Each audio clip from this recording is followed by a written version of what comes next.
just to be in those spaces. We have to often ask permission to be in a room. Through accommodations, through modifications to allow us to have ADA access, because ADA access doesn't even get us into a room in an equal or equitable way. We had to redesign this space for this panel because originally I was going to be sitting off to the side of a table with everybody else behind that table. That's the reality for people with disabilities, is we're always kind of, a subset is created. But when we have community, when we have others that are also helping stand up with us, it becomes so much more. And this is where I think starting with youth organizing, it's so essential. People with disabilities advocate from pretty much cradle to grave. So we have skills, tool sets that can be shared within other groups if we gain entry into that group.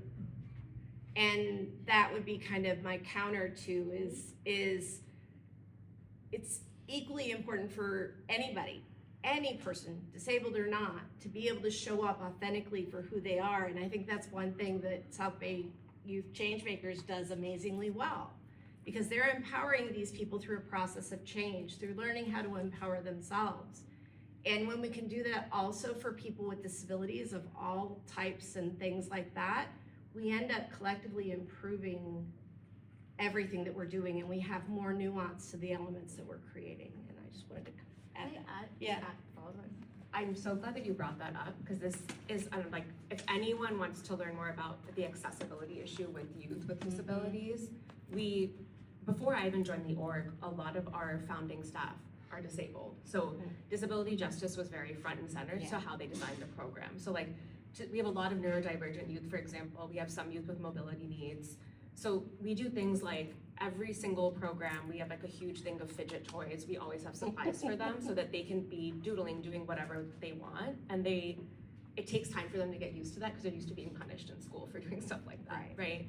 Or if we do a door knocking canvas, like for example, the last one we did, we have a youth who is a part-time wheelchair user. So sometimes she's walking, sometimes she's using the wheelchair.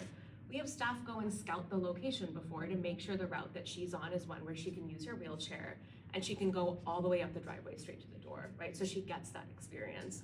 So there's like a lot of things that if you build it in as an adult, it makes a huge difference to a young person to know someone's already looking out for them, and they don't have to show up to the space and be like, maybe I just shouldn't come back because no one thought of this for me. Right. So I thank you for bringing that up. It's great.